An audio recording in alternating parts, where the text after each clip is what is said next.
월 300만 원 배당받으려면 최소 10억은 있어야 한다고 생각하시죠? 그 상식 이미 깨졌습니다. 은행 예금으로는 12억 원이 필요합니다. 서울 아파트 한 채 값이에요. 그런데 지금 이 순간 2억 원대 자금으로 매달 300만 원 배당을 설계하는 사람들이 있습니다. 이 영상 끝까지 보시면 그 구조가 정확히 어떻게 작동하는지 숫자로 직접 확인하시게 됩니다. 월 300만 원, 매달 통장에 300만 원씩 꽂히는 삶, 회사에 나가지 않아도 생활비가 해결되는 구조, 누구나 한 번쯤 꿈꿔봤을 겁니다. 그래서 많은 분들이 가장 먼저 떠올리는 게 은행 예금입니다. 안전하니까요. 원금 보장되니까요. 그런데 돈의 흐름을 따라가 보면 현실은 좀 다릅니다. 2026년 4월 기준 은행 예금 평균 금리 2.83%입니다. 한국은행 기준금리가 2.5%니까 거기서 조금 얹어주는 수준이죠. 자, 그러면 이 금리로 월 300만 원을 받으려면 얼마가 있어야 할까요? 월 300만 원이면 연으로 3,600만 원입니다. 금리 2.83%로 연 3,600만 원 이자를 받으려면 필요한 원금이 약 12억 7천만 원입니다. 12억이요? 서울 아파트 한 채 값입니다. 이게 은행이 말하는 노후 준비입니다. 그런데 여기서 끝이 아닙니다. 이자 소득세의 15.4%를 떼고 나면 실질적으로 필요한 돈은 약 15억 원까지 올라갑니다. 은행 예금 2.83% vs 실제 필요 자금 15억. 직장 생활 30년을 해도 모으기 어려운 금액입니다. 그런데 여기서 문제가 하나 있습니다. 커버드 콜이라는 단어를 들어보셨나요? 많은 분들이 오해하시는 그 투자법, 사실 그게 핵심입니다. 그러면 주식 쪽으로 눈을 돌려보겠습니다. 요즘 많이들 하시는 월배당 ETF, 이쪽은 어떨까요? 미국에 상장된 대표적인 월배당 ETF가 있습니다. JEPQ라는 건데요. 나스닥 100을 기반으로 JP 모건이 운용하는 ETF입니다. 연 배당률이 약 11%입니다. 은행 예금 2.83%와 비교하면 거의 4배 가까운 수익률이죠. 자, 그러면 이 JEPQ에 1억을 넣으면 어떻게 될까요? 세전으로 따지면 월 약 92만 원 정도 들어옵니다. 그런데 여기서 빠지는 게 있습니다. 배당소득세 15.4%입니다. 소득세 14%에 지방소득세 1.4%를 합친 금액이 매달 빠져나갑니다. 그래서 실제로 손해지는 돈은 월 약 77만 원입니다. 77만 원이면 나쁘지 않아 보이시죠? 그런데 우리 목표는 월 300만 원입니다. 300만 원을 77만 원으로 나눠보면 약 3.9억이 필요합니다. 1억당 77만 원이니까 3.9억을 넣어야 비로소 월 300만 원이 세후로 들어오는 겁니다. 다른 ETF도 볼까요? SPYI라는 ETF가 있습니다. S&P 500을 기반으로 하는 건데 연 배당률이 약 12%입니다. JEPQ보다 조금 더 높죠? 1억을 넣으면 세후로 월 약 84만 원이 들어옵니다. 월 300만 원을 만들려면 약 3.6억이 필요합니다. 정리하면 이렇습니다. 은행에 맡기면 12억이 필요했는데 월배당 ETF로 바꾸면 3.6억에서 3.9억 사이로 줄어듭니다. 12억 대비 3분의 1도 안 되는 금액이니까 확실히 나아진 겁니다. 하지만 솔직히 말씀드리겠습니다. 3억에서 4억이라는 돈, 여전히 쉬운 금액은 아닙니다. 월급 모아서 3억을 만들기까지 대체 몇 년이 걸릴까요? 그런데 여기서 문제가 하나 있습니다. 커버드 콜이라는 단어를 들어보셨나요? 많은 분들이 오해하시는 그 투자법, 사실 그게 핵심입니다. 혹시 커버드 콜이라는 말을 들으시고 이런 생각하신 적 있으세요? 그거 원금 깎아서 배당 주는 거 아니야? 맞습니다. 많은 분들이 그렇게 생각하십니다. 그리고 솔직히 틀린 말도 아니었습니다. 과거에는요. 1세대, 2세대 커버드 콜 ETF는 실제로 그런 구조였습니다. 도유자산 전체에 콜옵션을 매도해서 주가가 오르면 상승분을 전부 포기하고 프리미엄만 받는 방식이었습니다. 그러니까 주가가 올라도 못 먹고 내려가면 그대로 손해를 봤습니다. 원금 깎아서 배당 준다는 말이 나올만 했습니다. 그런데 지금은 다릅니다. 돈의 흐름을 따라가 보면 3세대 커버드 콜은 구조 자체가 바뀌었습니다. 타미당, 그러니까 타이거 미국 나스닥 100 타겟 데일리 커버드 콜을 예로 들어보겠습니다. 이 ETF는 자산의 딱 10%만 옵션 매도했습니다. 나머지 90%는 나스닥 100 지수를 그대로 따라갑니다. 이게 무슨 뜻이냐면요. 생각해보세요. 아파트를 한 채 소유하고 있는데 주차장 한 칸만 월세로 내놓는 겁니다. 아파트 가격이 오르면 그 상승분은 온전히 내 겁니다. 동시에 주차장 월세도 꼬박꼬박 들어옵니다. 3세대 커버드 콜이 바로 이 구조입니다. 자산가치 상승은 90% 그대로 누리면서 옵션 프리미엄이라는 월세 수입까지 추가로 받는 겁니다. 결과를 보시겠습니다. 타미당의 목표 분배율은 연 15%입니다. 은행 예금 2.83%의 5배가 넘습니다. 그리고 여기서 더 놀라운 숫자가 있습니다. 2025년 7월 기준 최근 1년 수익률 24.3%입니다. 분배금만 받는 게 아니라 원금 자체도 성장했다는 뜻입니다. 원금을 깎아서 배당을 준다는 그 선입견, 최소한 3세대 커버드 콜에는 콜에는 맞지 않는 이야기입니다. 비슷한 사례가 또 있습니다. 코덱스 미국 배당 커버드 콜 액티브는 최근 2년 6개월간 연평균 성장률, 즉 CAGR이 21.4%를 기록했습니다. 이 정도면 배당도 받으면서 자산도 불린다는 말이 과장이 아니라는 걸 숫자가 증명하고 있습니다. 그런데 솔직히 말씀드리겠습니다. 커버드 콜에도 약점이 있습니다. 이 약점을 모르고 투자하면 기대와 다른 결과가 나올 수 있습니다. 이건 나중에 반드시 짚겠습니다. 자, 이제 진짜 계산을 해보겠습니다. 아까 은행 예금으로 월 300만원 받으려면 12억이 필요하다고 말씀드렸죠? 그리고 일반 배당 ETF로도 3억에서 4억 사이가 필요했습니다. 그러면 커버드 콜 ETF를 활용하면 실제로 얼마까지 줄어드는지 숫자로 보여드리겠습니다. 월 300만원, 세전 기준으로 연 3,600만원입니다. 이걸 만들기 위해 필요한 투자금을 수익률별로 정리하면 이렇습니다. 연 10% 수익률 ETF에 넣으면 약 3.6억 원이 필요합니다. 연 12%짜리로 가면 약 3.0억 원으로 줄어듭니다. 그런데 타미당처럼 연 15% 프리미엄을 목표로 하는 3세대 커버드 콜 ETF를 활용하면 약 2.4억 원이면 됩니다. 12억에서 3.6억으로, 3.6억에서 다시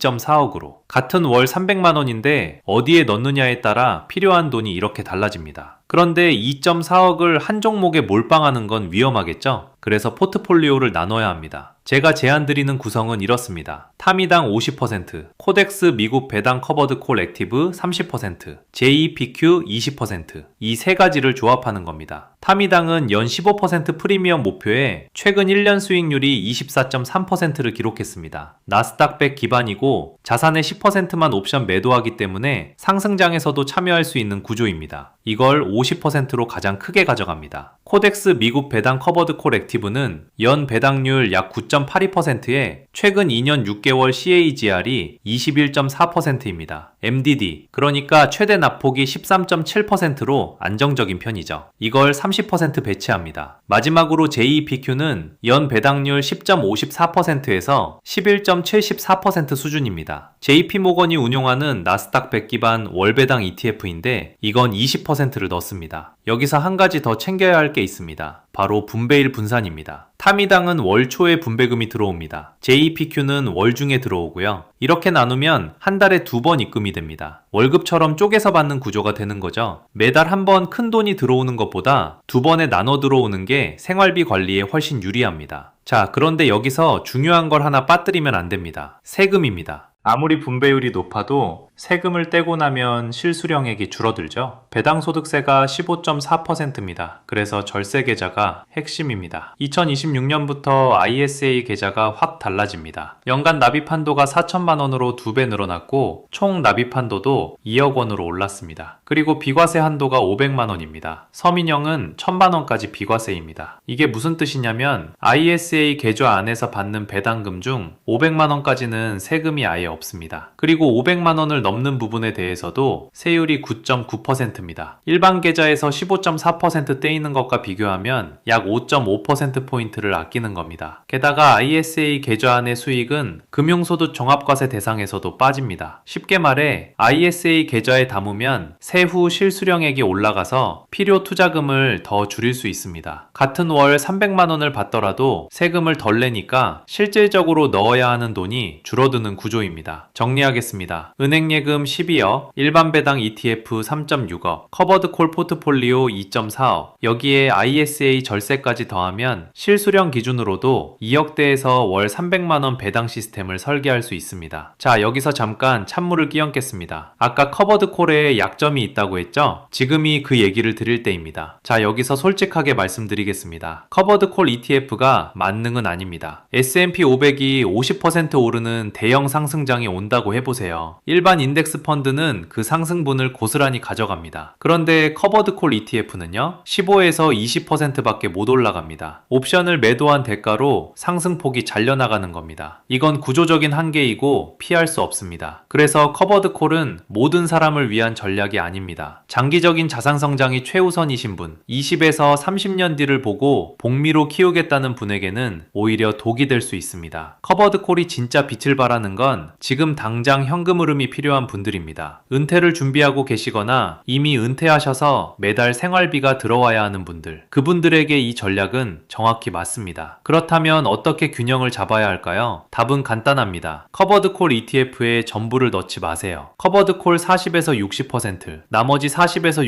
60%는 SCHD 같은 배당 성장 ETF로 채우세요. 배당 성장 ETF가 장기적으로 자본을 키워주고 커버드콜이 매달 현금을 만들어주는 겁니다. 서로의 약점을 메워주는 구조입니다. 이제 실행 로드맵을 드리겠습니다. 딱 4단계입니다. 1단계, ISA 계좌 개설부터 하세요. 2026년 기준 납입 한도가 연 4천만원, 총 2억 원으로 확대됐고 비과세 한도도 500만 원입니다. 이 계좌 없이 투자하면 세금에서 지는 겁니다. 2단계, 연금저축계좌를 연계하세요. 국내 상장 커버드콜 ETF를 연금저축에 담으면 배당소득세가 이연되고 55세 이후 인출 시 3.3에서 5.5%만 내면 됩니다. 15.4%와 비교하면 세금이 3분의 1로 줄어드는 겁니다. 3단계, 타미당 코덱스 미국 배당 커버드콜 JEPQ를 분산 매수하세요. 한 종목에 올인하지 말고 분배일이 다른 ETF를 조합해서 한 달에 2번 이상 현금이 들어오는 구조를 만드세요. 4단계, 연 1회 리밸런싱 1년에 한 번 커버드콜과 배당 성장 ETF의 비율을 원래 정해둔 비중으로 맞추세요. 이것만으로도 자동으로 고점 매도, 저점 매수 효과가 생깁니다. 돈의 흐름을 따라가 보면 지금 2.4억이 없어도 됩니다. 매달 일정 금액씩 적립해가는 과정 자체가 이미 배당 포트폴리오를 만들어가는 것입니다. 중요한 건 금액이 아니라 구조를 먼저 세우는 것입니다. 결론은 하나입니다. 월 300만원 배당, 은행 예금으로는 12억이 필요하지만 3세대 커버드콜 ETF와 ISA 계좌를 조합하면 2억대에서 시작하는 구조를 만들 수 있습니다. 같은 목표인데 접근 방식 하나로 필요한 돈이 6분의 1로 줄어드는 겁니다. 돈의 흐름을 따라가 보면 배당은 단순한 수익이 아닙니다. 회사에 나가지 않아도 돈이 벌리는 시스템입니다. 매달 내 계좌에 꾸준히 돈이 들어오는 그 구조, 지금 당장 수억이 없어도 만들어갈 수 있습니다. 중요한 건 완벽한 타이밍이 아니라 구조를 이해하고 첫걸음을 내딛는 것입니다. 이 영상이 그 첫걸음에 도움이 되셨다면 구독과 좋아요 부탁드립니다. 앞으로도 여러분의 돈이 일하게 만드는 현실적인 전략 계속 가져오겠습니다. 감사합니다.